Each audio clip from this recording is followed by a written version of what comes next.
ನಿಮ್ಮ ಆತ್ಮಗಳನ್ನು ದೇವರ ಮಕ್ಕಳಾಗುವಂತೆ ವಾಕ್ಯದಲ್ಲಿ ಬಲಪಡಿಸುವ ಅನುದಿನದ ಧ್ಯಾನ ಜುಲೈ 3.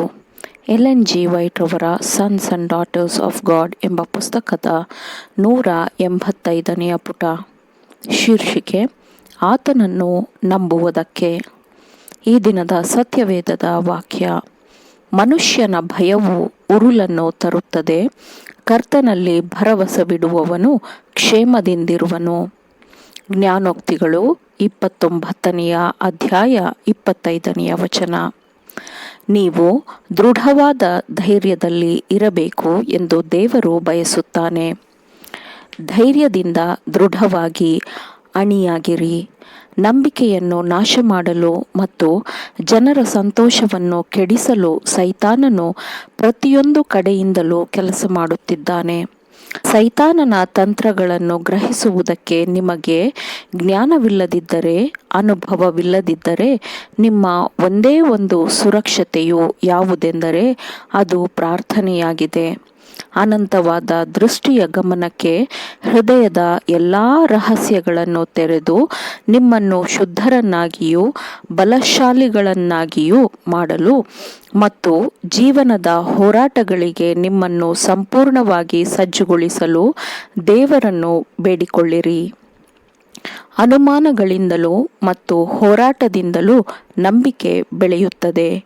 ಶೋಧನೆಯನ್ನು ಪ್ರತಿರೋಧಿಸುವುದರಿಂದ ಸದ್ಗುಣವು ಶಕ್ತಿಯನ್ನು ಹೊಂದುತ್ತದೆ.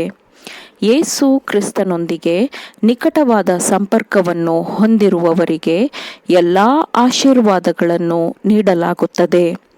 ಕೆಲವು ಗಂಟೆಗಳ ಕಾಲ ತನ್ನ ಕೃಪೆಯಿಂದಲೂ ತನ್ನ ಪ್ರಸನ್ನತೆಯಿಂದಲೂ ಉಲ್ಲಾಸಗೊಳಿಸಿ, ನಂತರ ದುಃಖ ಮತ್ತು ಕತ್ತಲೆಯಲ್ಲಿ ನಡೆದು ತನ್ನ ಬೆಳಕಿನಿಂದ ಮಕ್ಕಳು ದೂರ ಹೋಗಲಿ ಎಂಬ ಕಾರಣಕ್ಕೆ ಯೇಸು ತನ್ನ ಜನರನ್ನು ತನ್ನ ಬಳಿ ಕರೆಯುತ್ತಾನೆ ಎಂದೆಣಿಸಬೇಡಿರಿ.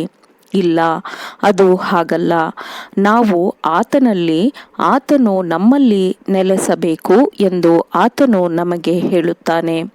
ಅವನ ಕೆಲಸವು ಎಲ್ಲೆಲ್ಲಿ ನಡೆಯಬೇಕೋ ಅಲ್ಲಿ ಅವನು ಪ್ರಸನ್ನನಾಗಿರುತ್ತಾನೆ, ಕೋಮಲ, ಪ್ರೀತಿ ಮತ್ತು ಕರುಣೆಯುಳ್ಳವನಾಗಿರುತ್ತಾನೆ.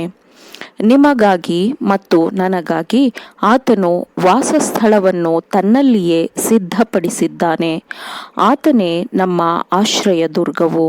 ನಮ್ಮ ಅನುಭವವು ವಿಶಾಲವಾಗಬೇಕು ಮತ್ತು ಆಳವಾಗಬೇಕು. ವಿವರಿಸಲಾಗದ ಪ್ರೀತಿಯ ಸಕಲ ದೈವಿಕ ಪೂರ್ಣತೆಯನ್ನು ಯೇಸು ಕ್ರಿಸ್ತನು ತೆರೆದಿಟ್ಟಿದ್ದಾನೆ. ಧೈರ್ಯದ ಬಗ್ಗೆ ಮಾತನಾಡಿ, ನಂಬಿಕೆಯ ಬಗ್ಗೆ ಮಾತನಾಡಿ, ಭರವಸೆಯ ಬಗ್ಗೆ ಮಾತನಾಡಿ.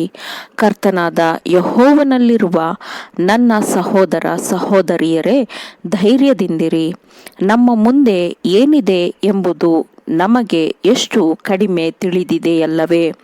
ನಮ್ಮನ್ನು ನಾವು ಸಂಪೂರ್ಣವಾಗಿ ಕ್ರಿಸ್ತನಿಗೆ ಸಮರ್ಪಿಸಿ, ಸಂಪೂರ್ಣವಾಗಿ ಆತನವರೇ ಆಗಿ, ಹೇಗೂ ನನ್ನ ಚಿತ್ತವಲ್ಲ ನಿನ್ನ ಚಿತ್ತವೇ ಆಗಲಿ ಎಂದು ಹೇಳುವವರಾಗೋಣ. ನಿಮ್ಮ ರಕ್ಷಕನ ಕೋಮಲ ಪ್ರೀತಿ ಮತ್ತು ಕರುಣೆಯನ್ನು ನೀವು ಹೊಂದಿದ್ದೀರಿ. ಯಾವಾಗಲೂ ಆತನನ್ನೇ ದೃಷ್ಟಿಸಿರಿ. ಆತನನ್ನು ನಿರಂತರವೂ ನಂಬಿರಿ. ಆತನ ಪ್ರೀತಿಯನ್ನು ಎಂದಿಗೂ ಅವಮಾನಿಸಬೇಡಿರಿ. ಆತನು ನಮ್ಮ ಎಲ್ಲ ಬಲಹೀನತೆಯನ್ನು ಬಲ್ಲನು, ನಮ್ಮ ಅಗತ್ಯತೆಗಳನ್ನು ಬಲ್ಲನು. ನಮ್ಮ ದಿನಕ್ಕೆ ಬೇಕಾದ ಯಥೇಚ್ಛವಾದ ಕೃಪೆಯನ್ನು ಆತನು ನಮಗೆ ಕೊಡುವನು. ಕ್ರಿಸ್ತನನ್ನು ಮಾತ್ರ ನಿರಂತರವಾಗಿ ದೃಷ್ಟಿಸಿರಿ ಮತ್ತು ದೃಢವಾದ ಧೈರ್ಯದಿಂದಿರಿ. ನಿಜವಾದ ನಂಬಿಕೆಯಲ್ಲಿ ಹರ್ಷಚಿತ್ತದ ದೃಢವಾದ ತತ್ವವಿರುತ್ತದೆ. ಅದನ್ನು ಯಾವ ಸಮಯವಾಗಲಿ ಅಥವಾ ಯಾವ ಶ್ರಮವೂ ಅದನ್ನು ದುರ್ಬಲಗೊಳಿಸಲು ಸಾಧ್ಯವಿಲ್ಲ. ಆಮೇನ್. ದೇವರ ವಾಕ್ಯಗಳನ್ನು ಶ್ರದ್ಧೆಯಿಂದ ಆಲಿಸುವವರು, ಪಾಲಿಸುವವರು ಆಗಬೇಕೆಂದು ನಿಮ್ಮನ್ನು ಉತ್ತೇಜಿಸುತ್ತೇನೆ. ಪರಿಶುದ್ಧಾತ್ಮನ ಸಹಾಯದಿಂದ ಆಲಿಸಿದ ನಿಮ್ಮೆಲ್ಲರಿಗೂ ಧನ್ಯವಾದಗಳು. ಮತ್ತೆ ದೈನಂದಿನ ಧ್ಯಾನಕ್ಕಾಗಿ ನಾಳೆ ಸಂಧಿಸೋಣ. ಆಮೇನ್.